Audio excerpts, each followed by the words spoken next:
think of this one? It's one of my favorites. Really? Time. Yeah. I thought it was kind of boring, actually. Like the tree didn't even get that high. Like it only.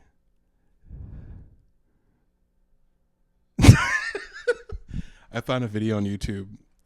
Isn't that what we watched, right? A tree growing in Brooklyn. It was like 2 hours long, and it got like this high. What, you watched a YouTube video of a tree growing? Is that what you're telling me? Yeah, in Brooklyn. No.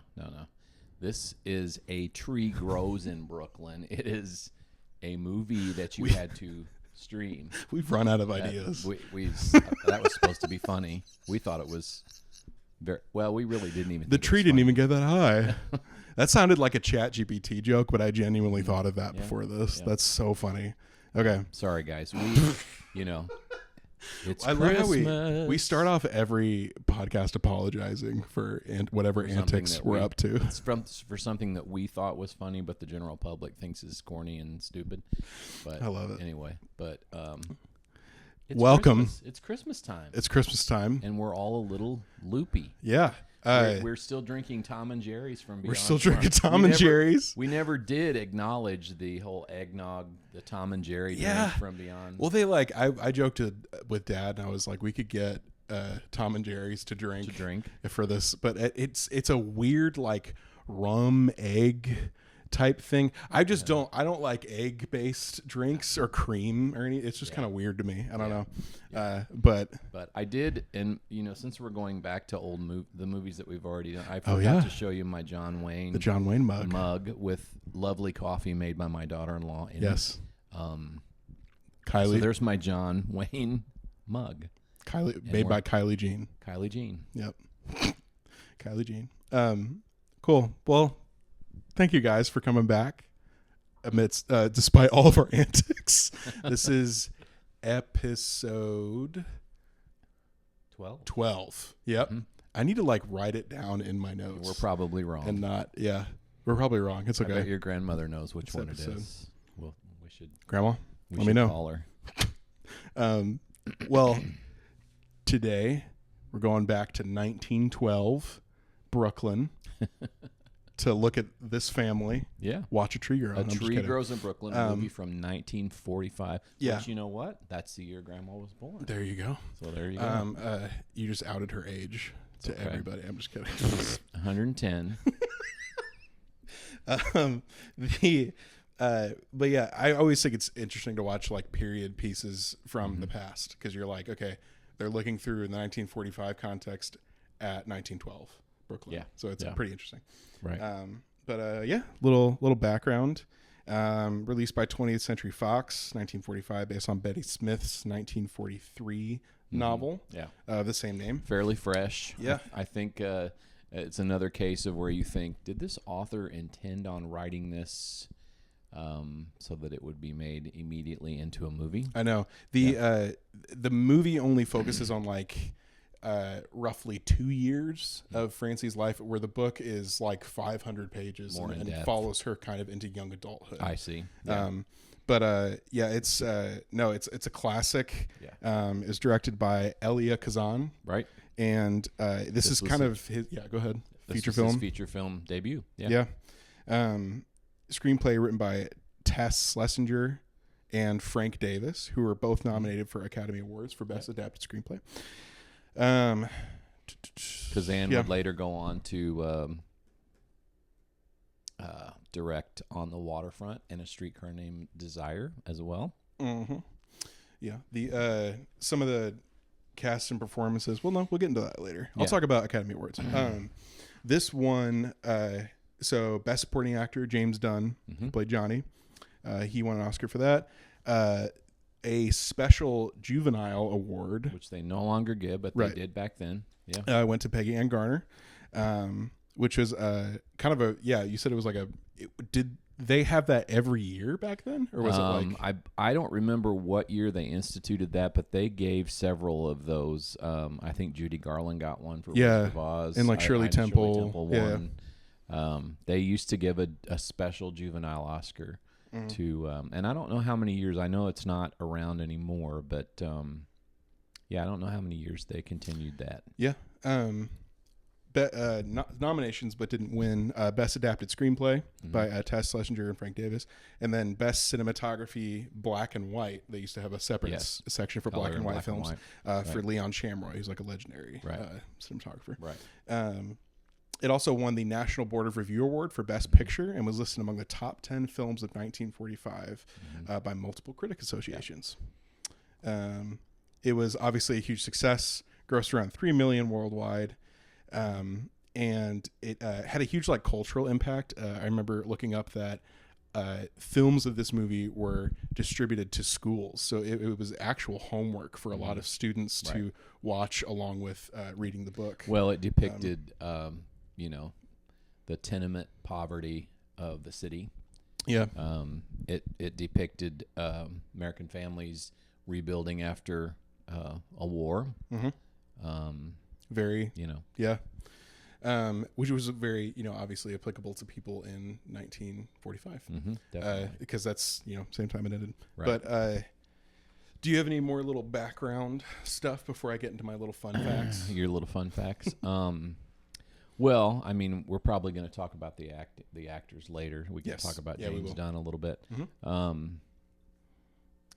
No, I mean, okay. No, go on. Cool. Peggy and Garner made everyone cry on set multiple times. The specifically when she reacts to her father's letter toward the end. Spoilers. Obviously, you've watched it. You know what's going on. Episode 11. Jeez. The 12. Kazan 12. Really? Oh man. Crap. Is it? Okay. I don't know. I don't know either. It's whatever you want it to be. Kazan said it. This is the only time or the only scene that no one called cut right away because no one could talk because they were all crying. Because her reading her father's letter. Yeah. It was, or her reaction to it was so gut wrenching. James Dunn borrowed some props from this for good luck. He said he borrowed the tree. No, he kept the tree. He kept one of Johnny's waiter aprons after filming and supposedly wore it when he cooked Sunday breakfasts at home because he said to remind me who I really am, which is interesting. The Christmas tree scene was shot in one take where they throw it. I thought that was interesting. And yeah, talked about how it was distributed to high schools. A whole generation of students like Francie Nolan was classroom homework. Right. And then Betty Smith received so much fan mail for this because she was directly associated with it. People knew where it came from. Yeah. But yeah, that's what I've got. What was your first impressions of this? Have you seen this before? No. Okay. No. I knew a little background on it. I'd read about it. I think I guess I was not expecting it to be so emotional, so sentimental, and understand. I'll tell you what else I was not expecting. A lot of times, these old films are a little over the top. I did think that there were times when Peggy and Garner, being a child actor, a little over the top. Sure, she was good. Don't get me wrong. And only because she was a kid. Yeah, that's you gotta expect that. But she put in a great performance. I appreciated initially when I watched the film how they did not over romanticize the time. They showed how gritty and hard scrabble it was. Yeah. The whole studio lot was redone to recreate that 1900 feel of Brooklyn. They put cobblestones in. They had those tenement stoops put in. It was very authentic looking. But a lot of times when you have a film like this from a period, it's sort of a rose-colored glasses type thing where they make it a little bit overly romanticized, which a lot of us do to our childhoods to begin with. We remember just the lovely parts of it, which that's okay. I mean, yeah. But the whole poverty angle in the film, all of the poverty was not overly romanticized, nor did they make it terribly grim.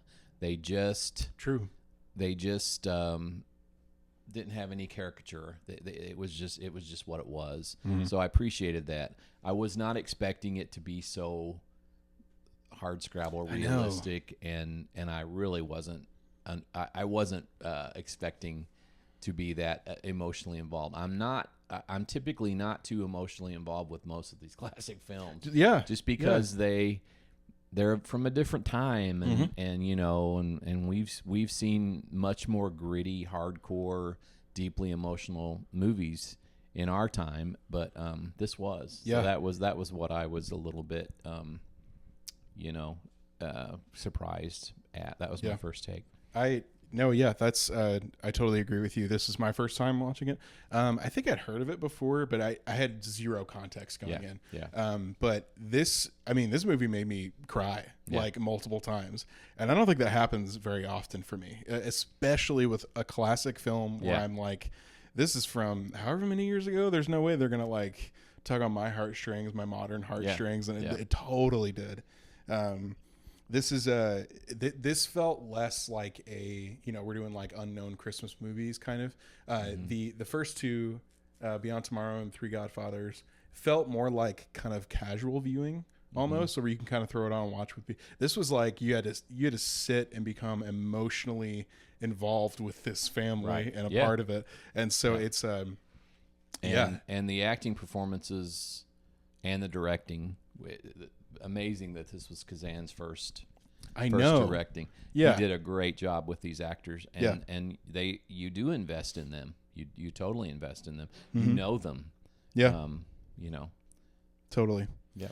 I'm gonna go into some of the story and themes we've got here. Yep. You obviously have the dreamer versus the realist. You've got Johnny and Katie. I'll ask some questions about that later. But you have the classic immigrant struggle in America that was so prevalent in turn of the century, especially like Brooklyn, New York, like around that area. And you have stuff about gender expectations of gender roles, expectations of children in immigrant families and in poverty-stricken families, things like that. You even have stuff like womanhood. I mean, this is really just like a coming of age movie in like all together. But I think it has a lot to say about girlhood and womanhood, which is so interesting that a movie from 1945 could make me feel that. I think you talk about like the Bechdel test or something. If a movie passes that, this movie, you don't even have to wonder about it. It's I feel like what it does so interestingly is it really dives into children's complex emotions as well as adults, which I think was kind of a new thing around this time. Right. Right. Well, I want to qualify what I said about Peggy Ann Garner, because she's very natural as Francie, and I thought she gave an astonishing performance. Totally. This film could very easily have gone into the melodrama arena, and it never quite did. I think in the moments that I thought she was a little almost over the top were when those times could have happened. But there's such a good mix of optimism and tragedy, and it's an equal balance in there that it never quite gets into that melodramatic deal. Just that they show the grime, the laughter. There's music in the film, and so all of that authenticity, I think, is why the film still holds up today. It's why it evokes emotion from people who watch it today. Because there's just so much realism, with the whole tenement vibe. I'll tell you one of the most touching parts that I thought. Yeah, please. This is so innocent for the kids to say, but in the Christmas scene where Francie says, "Everybody's just so nice to each other." I was like, oh man, because every day life surviving is such a hard scrabble thing. That oftentimes there's mistrust, there's competition. We're all trying to survive. We're all dog eat dog. But on Christmas, everybody's saying hello and talking in the hallway and stuff. And she's specifically like, why isn't everybody like this all the time? Yeah, and she would like that to happen all the time. That was a rough scene, you know. But it's just like a little kid, because I think even as parents, you know, we have an issue where we see our kids like bits of your innocence taken away because you meet somebody who's not very nice or whatever, and you're like, oh man, you know. So that was relatable there. Yeah. Anyway. Yeah, no, that's good. It's actually related to one of the questions I wanted to ask you about. Okay. Related to the story and themes. This film doesn't shy away from children carrying adult burdens. And I think as someone who, I mean, you're a parent, I'm not yet, but the movie doesn't shy away and it dives into that. But I think as a parent, you don't want your kid carrying adult burdens, of course. Yeah. But I think for someone who's Francie's age, which is probably like 11 in this movie, 11 or 12 or so. Yeah, I'd say she's probably 12, getting ready to turn 13. Yeah. I think as you get that age, as you develop empathy and, you know, you're becoming part of society and things like that, I think it's hard to totally shield your child from all of those things. And so I think I wanted to ask you, because the movie lets her carry those burdens, and we see how it plays out. Do you think that's, you know, is that some kind of empowerment? Is it trying to show exploitation? What do you think the film's trying to say with that? I just think it's worked so hard to be a realistic movie. I just think it's depicting what it was like for kids back then, and it's probably only a little glimpse. Totally. You know, kids were working in factories back then. Yeah. Kids were working 8-hour days, way younger than Francie and her brother. Yeah. This was going on. So in that case, it might have been a little bit sugar-coated, but you know, she was having to worry about her father coming home drunk. Yeah. And her mother was trying to shield her from it by saying, well, he's sick. You know, and because the dad says to her, "Well, is that what you're calling it now?" And, you know, and no, I think it's just to show that is just to really add to the fact that it's just a gritty, realistic, you know, film. Yeah, I liked how it, and I think society still kind of struggles with this today, but just respecting children's individuality and multifacetedness is something that I think a lot of time kids, and you're a former teacher, so you can kind of see this, parents kind of see their kids as almost like an extension of themselves. Oh, definitely. Rather than their own person. And this film really lets kids be their own person. Yeah. And it shows the good and the bad of that. Yeah. And because of that, I think the film's inspiring because Francie loves books. Everybody's counting on her because they know, because they always have her read. You know, a lot of people can't read in this film. Oh yeah, she can read. She reads whatever she can get her hands on to the family. It's like entertainment. Yeah. But her love of books, her ambition, she's gonna rise above. She's gonna graduate. She's gonna graduate 8th grade, which nobody really has, I guess. You know, right? Yeah. She's gonna be somebody who rises above the poverty. She's going to take care of everybody. Just a really complex situation, but it's inspiring because she holds on to that even after her father dies. I mean, her dreams that she has, her faith, they're all tested, but she still holds on to it. Yeah, and there's hope at the end of the movie too. You know, that touches into another really striking theme, which is just the lives of immigrants around the turn of the century, and especially, you know, were they Austrian? Is that what I'm getting from? Her grandmother was Austrian, or Chechen? Austria? Yeah, I think it was Chechen. Yeah, I think that's right. I think you're right. But regardless, I thought it was very interesting that her grandmother was like, "I didn't get this chance." And then I tried to, and then your mother didn't because it was right here, and now you have this chance, and there's that weight for sure. And the reading will go on, she says. So. And but that's the reading especially was, I think it was seen by many immigrant families as the way to get out. It was the way to, you have to make your kids be better than you were by reading specifically. And I wonder what you thought of if you tried to remake this in 2025, because obviously poverty still exists, struggle for new immigrants still exists in America. Yeah. What do you think that rocket ship would be if it was represented today for an immigrant family? Because you have, I think reading back then applied to not just this family, but every family. Yeah. You know? Yeah. Because I don't have an answer. I was just like trying to think about that, and I was like, I don't know the experience of the immigrant in America. I don't know.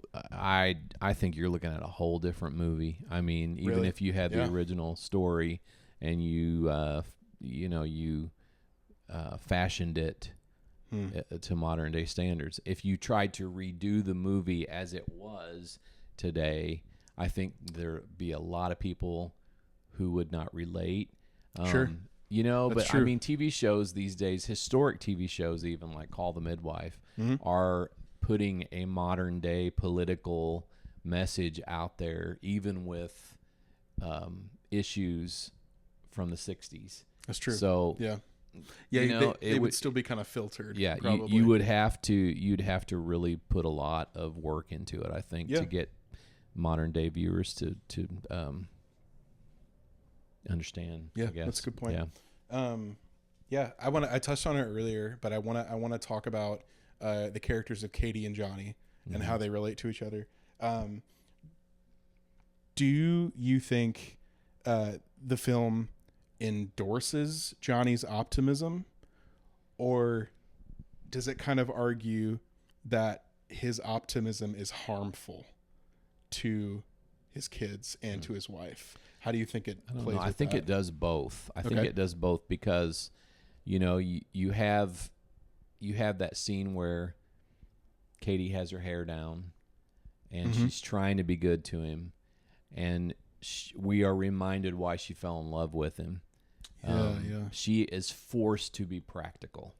She is forced to be emotionally reserved all the time, but we're given a glimpse as to why she still loves him. She's devoted to him. But it's all on her. It's all on her. And what she can't handle, it's on the kids. Yeah. I don't think that the movie says, oh, it's okay for him to be a drunk and a dreamer. Right. But I do think that the movie shows how his being a dreamer affects the family in both negative and positive ways. I just think it's important to the whole story and the dynamic of the family. So I don't necessarily think that the movie's saying it's good to be a dreamer. It's not good to be a dreamer. There's just such a balance of the melancholy, and the movie is so fluid to go between despair and humor and hope and back and forth. And all of that, it's fluid, but then it's all grounded because it's honest and it's emotionally truthful. And it's like, this is the way it is. And when I grew up, I heard that, you know, and my friends would tell you, I mean, if you complained about something, your parents would just say, well, that's just too darn bad. That's the way it is. And it's the truth. Yeah. I mean, you want to shield your kids from that kind of stuff, but yet sometimes it's just the way it is. Sure. Dogs die. You know, sometimes you don't get to go to a party because you have some other place to go. You have to make a decision. Sometimes you can't do both. Yeah. Just that. It's just emotional truth. And I think that's why, again, this movie resonates today. People get emotional about it still because it's just honest, you know? Yeah. So. I kind of found, because I think I told you before this, that I think that Katie is trapped to only choosing realism. She's definitely trapped because of Johnny, and because of his struggles, and that's where I found it hard. And we'll talk about his performance later, in the acting. But that's where I found it kind of hard, because the film almost represents in the parents' relationship this false dichotomy that, you know, they believe, no, you have to be. You can't dream. You have to work hard and get out of this. Or like, it's either you're a dreamer and you're irresponsible and all that, or you're a realist who gets things done and works hard. And I think that Francine is the answer to say, no, I can be both. I can work hard and dream and get it done and do it right. Yeah. And hold both equally. Right. I agree. Yeah. Let's go, because we're kind of getting on time here. Do you have any, let me ask you, is there any kind of other story or themes that you wanted to explore or talk about? Because I know this film has so much of that. I don't want to go, I was going to ask the if you directed it question, but if you have anything else you want to talk about or discuss, I would want to hear about it. Well, I mean, we talked about the class and the people, poverty and their dreams. But there are elements of faith and renewal in this movie. Mm-hmm. Just like the tree growing, you cut it down, it still grows. Yeah. Grace, I think, and okay. Grace can bloom in the most unlikely places. Yeah. I have that written down. That's cool. Then there's a lot of family and forgiveness. I mean, you see several times how the family gets upset with, like in the beginning, Katie's upset with her sister who's getting married yet again. Oh yeah. Even though you think, well, she must be marrying a new guy every week. Well, she's waited like 7 years or something. Yeah. So it's like, how long is she supposed to wait? Yeah. Right. Yeah. But it examines how deep that family bond is, about how quickly they can turn on each other. Yeah. Except they loved each other deeply. There's such forgiveness among the family. Yeah. So I don't know. There's a lot of theme. Yeah. A lot of symbolism in the movie. Yeah. Innocence. You see innocence, but you also see like almost an alarming wisdom with the kids. Totally. Yeah. Really alarming. Yeah. I don't know. It's that whole everything is so hard and real in the movie, Mm-hmm. So yeah, that the scene specifically when Francie's sitting with Katie and while she's giving birth is heart-wrenching, because you're sitting here going, she shouldn't have to do that. She shouldn't have to be carrying all this, and Katie's rambling about all this stuff she's sorry about, and she's like, oh, that shouldn't have happened. She's in intense pain. Yeah, no drugs. It's yeah, exactly. Yeah, especially that too. No drugs. But yeah, and then grandma and her aunt walks in, and you're like, thank God. Goodness they're here. Yeah, jeez. But yeah, if this is great. We're talking about how great this movie is, and I'm like, if you directed it, what would you change? Yeah. But would you? What would you? Is there anything you'd want to explore more, or maybe take away from that you felt kind of? I'm always one to say backstories and relationships. And this movie is already 2 hours long. Yeah. Right. It's kind of it's a little lengthy, for sure. Right. I don't know, and I kind of want to know what happened. Maybe I ought to read the book. I want to know what would happen, next. Too. Yeah, totally. I think I struggled with the Johnny character a little bit because he was almost like I didn't believe how nice he was. It was almost like too sincere and too. I just think someone who, like, not to say like if you're struggling you're a bad person. That's not what I'm saying.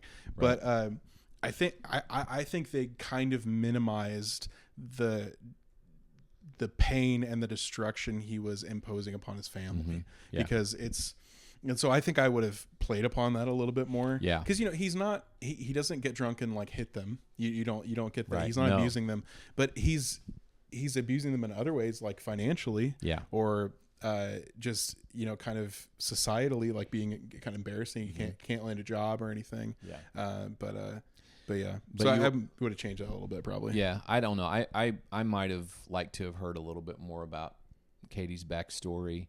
Oh yeah, totally. Explore her grandma life a little bit more, a little bit. But I just think that this movie is timeless, and I think there's a degree of restraint in the way Kazan directs it, and that's just what makes it timeless. So it's often better to make your own assumptions about you know, where Katie came from and what her life was like before and all of that. And, you know, they give a little glimpse into the relationship between Katie and Johnny early on.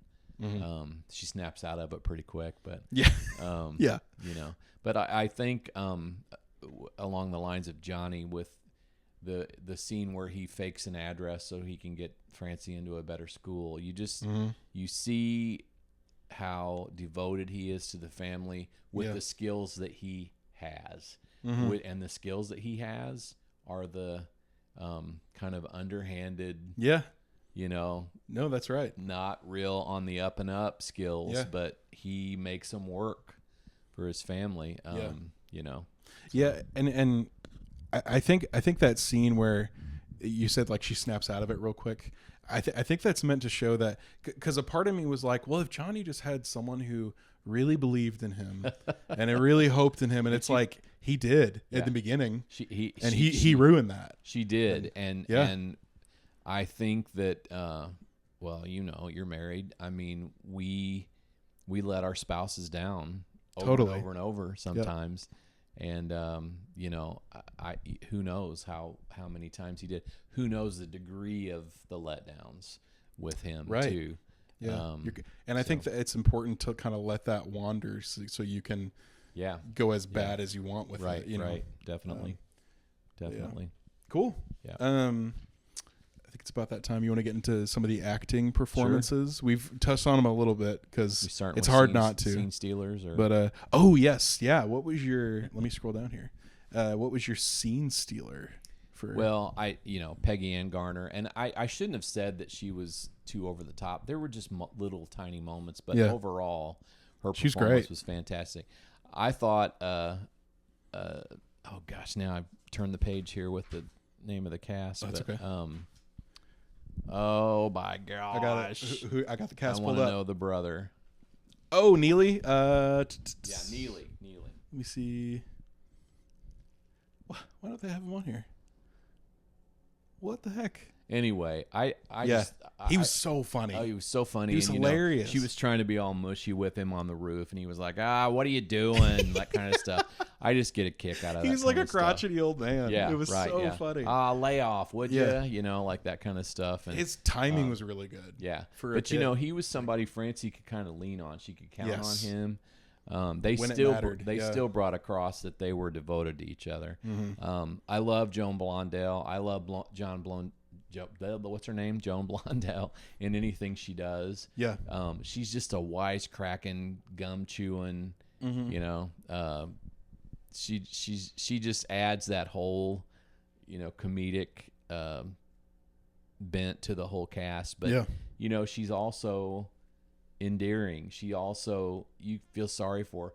She's one of those actresses that when you think she's going to make you laugh, she makes you cry. When you think she's going to make you cry, she makes you laugh. You're right. And that's an old acting tip, you know, that you surprise the audience and that draws them in, and you control the audience when you do that kind of stuff. There's one instant I'm remembering from her performance is when she and Grandma run in to deal with Katie, and she's like, "You run along," and she's got this perfect smile on her face as she's dealing with this horrific, terrible situation where Katie's giving birth suddenly, and she's like, and she has this perfect smile on, and you're like, whoa, that's rehearsed. Yeah, but but you can also see, like, in her eyes. You can if you looked real close at her forehead totally. It was so subtle, and that's why I'm remembering it, because I thought it was so impressive. Yeah. And Joan Blondell was one of those hard scrabble actresses.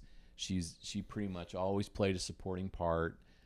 She didn't ever have the leading lady fame. I mean, she was well known. She did well, but man, she was sharp, and you could tell she studied her craft. It was her job, acting. You know, I mean, she studied it. She did well. What does hard scrabble mean? Well, you just have to work your tail off. Hard scrabble, just, you know, I gotta pull myself up on my bootstraps, and is that what it means? Maybe someone was watching it and go, that's not what it means. That's like when I said deep cut a few episodes ago. Hard scrabble, to me, hard scrabble is when you don't have a lot of help. You just got to really work your tail off. Yeah, totally. That's her. She's just worked like a dog. Yeah. If you look at her early work and how she just kept plugging along. She's depicted in if you ever watched Ryan Murphy's Feud on FX, there was a series he had on the feud between Bette Davis and Joan Crawford, which would be fun to talk about on this podcast. It's pretty entertaining. I've always thought it was a little bit overblown. I don't know. Yeah. But anyway, Joan Blondell she's depicted in that, and Kathy Bates plays her. Oh, and wow. she talks about, Hollywood history and how Joan Crawford had to work hard, and that's cool. But Joan Blondell, growing up, I've always I'd see a lady and I go, that lady didn't mess around, and that's Joan Blondell. She's one of those gals. She just doesn't mess around. Yeah. So anyway, cool. She was one of my scene stealers in Neely, but I think Peggy Ann's performance, so tender, so intelligent, emotionally true. No wonder she got a little Oscar for that. But I think that Dorothy McGuire is underrated in this film. She did not get an Oscar nomination. Really? She did not. Okay. James Dunn did and won. No, I don't. I could be wrong. I don't think. I think you're right. I don't think she did. I don't think she did. She should have. James Dunn definitely deserved it, and it's very sad to know that the character he played mirrored his real life. Do you want to talk about that a little bit? Well, he was just once very successful. He kind of fell on hard times. This was a role that was a gift to him. He was a big alcoholic. This role was him. I mean, he was playing himself, and gosh, I mean, you can just see with the pain on his face when he's playing at the piano and just all of it.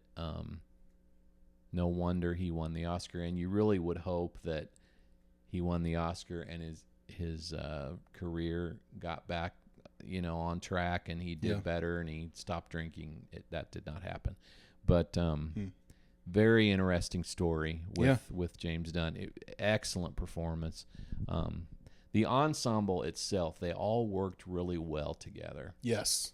And again, I think that's chemistry. the mark of a good director. I think Elia Kazan was gifted from the get-go with directing. So cool. Something I want to ask you was about James Dunn and Dorothy McGuire's performances, because they're almost like the opposite ends of a spectrum together, but they're so similar in that way because they both garner sympathy. And both have the aid of the story to have the audience garner sympathy with them. But then for that last bit, it's their performance that really makes the audience go, wow. And it's with Dorothy McGuire's restraint and in everything she does. And then it's with James Dunn's pleading, almost like I want to do better. Unwavering optimism against and that hope that you feel in his performance. I wanted to ask you, as an actor, you obviously have the story as an aid, but how do you go about garnering sympathy for your character as an actor from the audience? Rehearse. You have to know. I'm always going to go back to know your lines and rehearse, but you've got to find something within yourself that relates to that character. You got to work from the inside out. Okay. You got to make that character's problems your own problems. It's I played villains a few times, and I really think that it's important if you play a villain, or you even play a character that's not a villain who doesn't do the right thing. I think that you've got to find some element that you can bring across to the audience where they're like, okay, he's not all bad, or okay, I get why he's doing this, or whatever it is. You've got to have as much of a human element in there to get people to relate to why you're taking the action that you are. Yeah. That's great. Anyway. That's good insight. I think it's funny that you keep saying, as an actor. Yeah, you are an actor. I'm a community theater actor. That's an actor.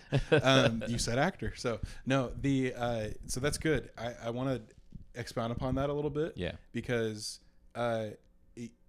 so you said find something inside yourself and, you know, bringing it out. Yeah, to the there's character. always something that you've gone through. Yeah. Or at least you know somebody close to you who's gone through something. Yeah. And you can take that on as your own deal, your own conflict, your own thing that has to be worked out. And you got to work from that point. Yeah. So do you think it's more impressive in this case with James Dunn and Dorothy McGuire? Do you think it's more impressive and I'm asking you to pick, it's kind of an impossible choice. It's two really great performances.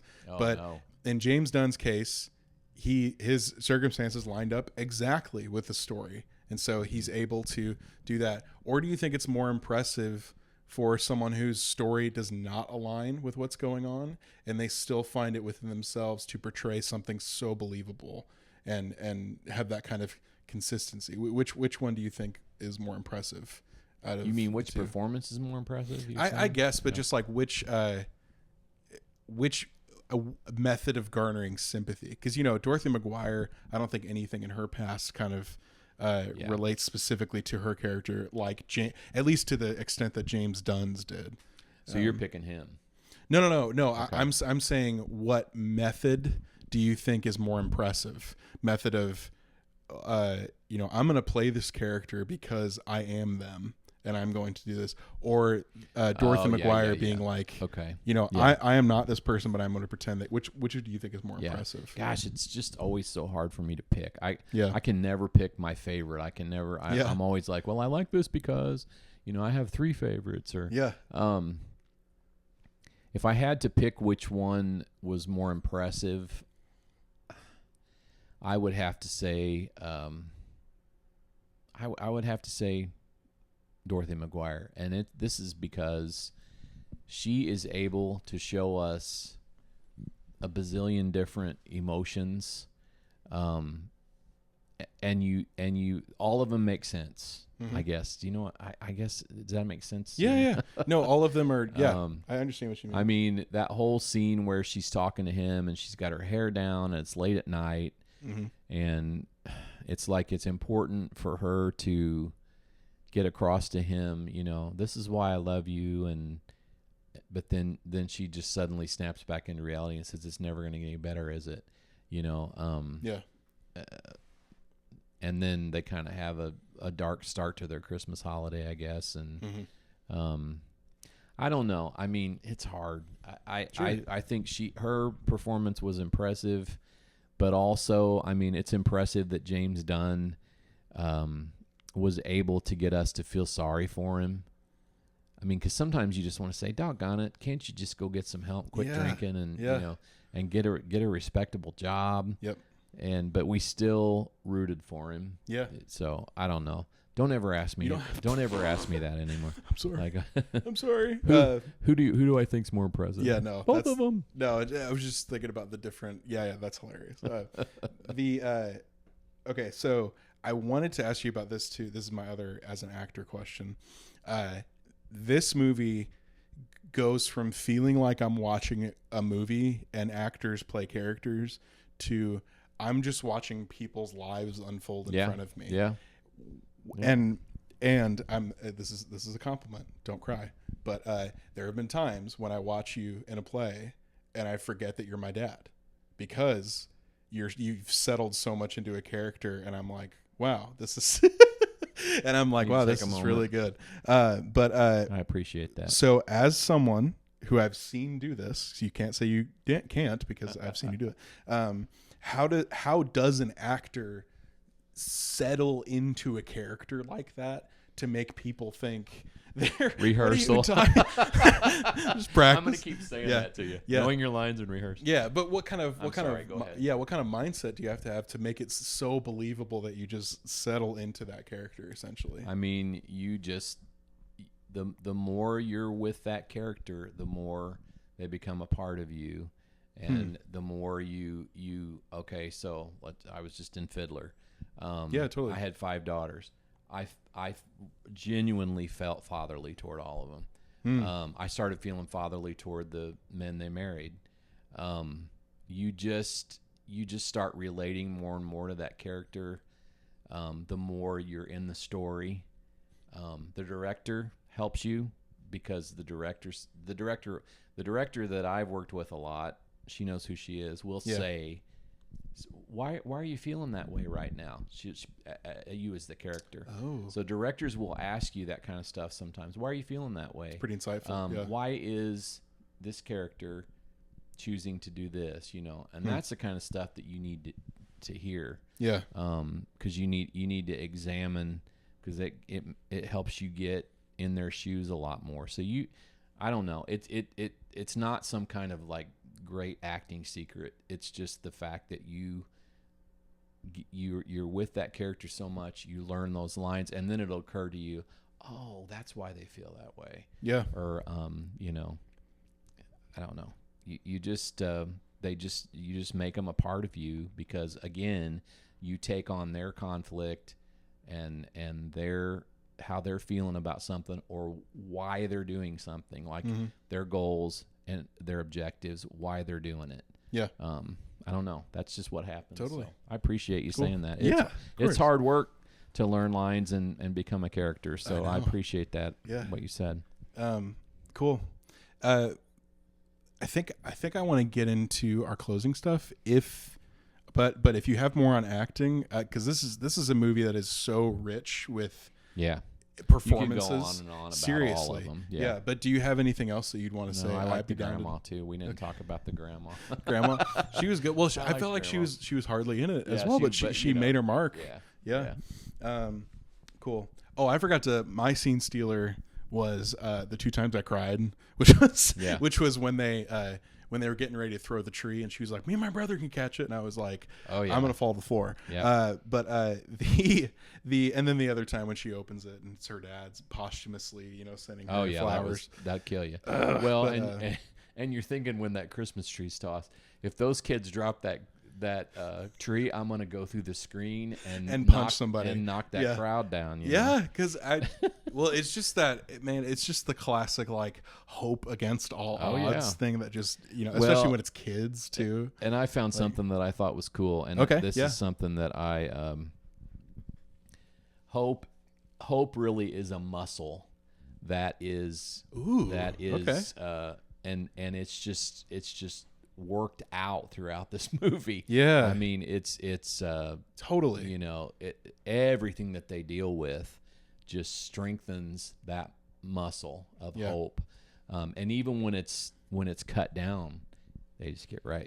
I mean, totally. it's I don't know. I had seen that, and I thought it occurred to me while I was making my notes for the film, what I thought of it. Yeah. Hope is a muscle, and I remember that. So that's not that's cool. That's something that I saw somewhere, and so I'm stealing. You stole that from a writer. So. Yeah. Cool. Yeah. All right. Well, so we did that. If you had there's so many cool performances in this movie, and it's really cool to think about who else could do it. Yeah. And what's your casting swap picks for this movie? Yeah. People from all time. People from all time. Yeah, all time. You have a time machine as the director, or the casting director, I would say. Yeah. You have one? Yeah, I can go. Yeah. It's like episode 2 in here. Yeah. I picked for Dorothy McGuire, Amy Adams. Oh yeah. I think she really. I've seen her in roles where she has that quiet, like, resolve. Yeah. When they have similar blue eyes, and their eyes, you can tell from Dorothy's eyes, and Amy's probably too, if she played the part, that there was once way more hope and way more dreams in there. Yeah.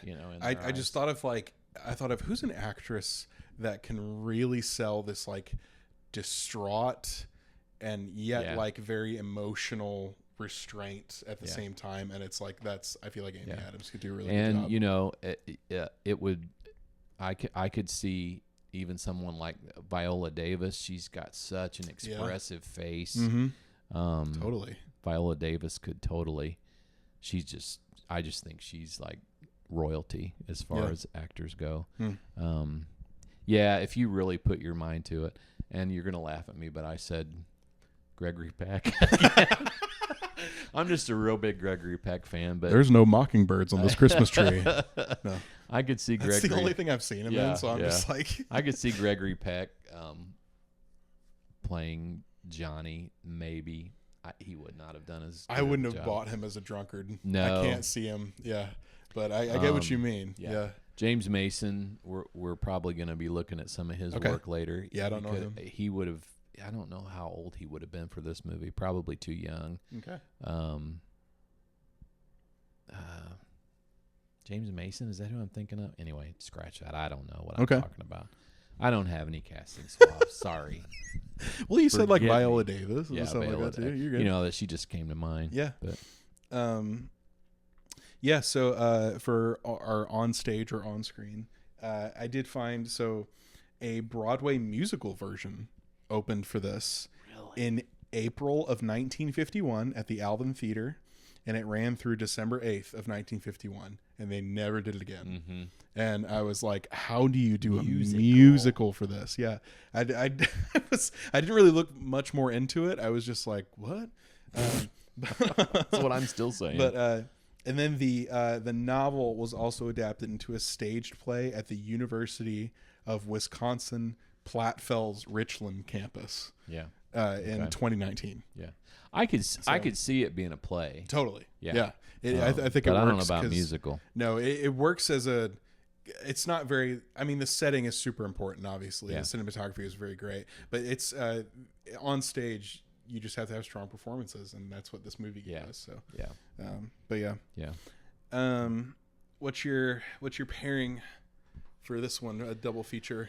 You had to pick something. There's a movie in 1941, How Green Was My Valley, which we need to watch. Ooh, okay. Never seen it. Never heard of it. It's a story about family. Yeah. About hardship. Cool. Told through the eyes of a child. I mean, it would just go right along with this. Probably make me cry. Any coming of age movie that's told from the child's perspective, I think would work. I can't think of any more off the top good. of my head. But, No, I that's good. I didn't even think of like coming of age movies. I thought of a movie that I haven't seen all the way through. I've just seen clips of, and it's Pursuit of Happiness with Will Smith. Yeah, totally. Yeah. It's. I think, and I would love to see it all the way through, but just that hardship and struggle, and it's that's very another realistic. Hard Scrabble movie. Yeah, totally. Hard Scrabble. Yeah, Hard Scrabble is going to be a deep cut for this podcast. But I'm just going to line them all up together. So hip, knowing all this young people jargon. Final takeaway.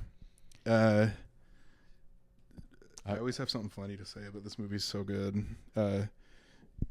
Yeah, what do you mean? And I'll say something that Neely said, like, what are you doing? Why are you being all mushy? Yeah. I don't know what he said at the end, but he said something like, "I guess you're fine" or something like that. He's like, "What do you mean? You know, get off it. What are you doing?" Yeah, I like that kind of stuff. This is a great movie that leaves you with a lot of hope. It's about endurance and survival amidst all different kinds of hardship. I loved it. Yeah. I loved it. I gave it 9+ out of 10. It's hard for me to give 10 out of 10, but I have before in this podcast because I'm such a sap. But this movie is nearly a perfect blend of emotion and realism and artistry, and I could go on, and it just does not. It gives you that emotional depth without all the sentimentality, which I think is good, and I think that's why it's respected, and I also think that's why it's such a classic film. Yeah, you've got to watch it if you haven't watched it yet. If you're watching this podcast right now and you haven't watched this movie, we're going to find out. This far in this podcast, so you need to go watch it. That's crazy. But imagine being Elia Kazan and this being your debut. Oh my gosh, he knocked it out of the park. It's like painting the Mona Lisa on your first try or something. It's probably the finest coming of age movie ever made. Right. So it's kind of the benchmark for coming of age movies. Yeah. Bildungsroman. Yeah. Definitely. I gave it a 10 out of 10, which makes me want to lower all the other scores I did on every other movie. This is my favorite movie that we've watched so far. And I'm not afraid to say that. But when some people probably question, this is a Christmas movie. you know, I think it's it kind is. of like Godfathers. You know, it's there's little sprinkles of Christmas, but you know, I think any depiction of family togetherness and that deep love that a family has, especially during Christmas, right, I think that's a Christmas is movie. a powerful thing, and totally. you know, and there's a Christmas scene. Yeah, yeah, So that's great. Cool, fantastic. All right, well, thank you guys for watching. Yeah, thanks. Like and subscribe down here. Merry Christmas! Christmas is this week. Yeah, it came so fast. We're excited about that. Our next episode, it's obviously still we're going to cover Christmas movies. Yeah. We're not finished yet. This way, you get to have 2 Christmases, right? With your real family, and then your podcast family, your podcast dad and brother. Yeah, isn't that sweet? And you know, after Christmas is over, you have a little bit of a yeah. And so why not watch another Christmas movie? Have another after the dishes are cleaned up and exactly. All of that, so. Relax again. I mean, holidays are made up anyway. Yep. So just do another Christmas. They're made up. Yes. All that Jesus and his birth thing. None of it's real. Come on. No, I'm kidding. Okay. Boy. All right. Thank you guys for watching. We'll see you next week for our final Christmas movie. Which is? Wait a minute, son. Which is Since You Went Away. And Claudette Colbert. And a warning, that one is 3 hours long. Yeah. And I didn't know that beforehand. So you definitely need to wear your pajamas, bring a sleeping bag, and maybe pause it and take a nap. Yeah, seriously. You'll like it. It's great. It's a good movie. Yeah. Watch that for next week. Like and subscribe somewhere down here. Yeah. And thank you, Dad. Thank you, son. I love you. Love you too. Bye, everybody. Bye-bye. Merry Christmas. Merry Christmas.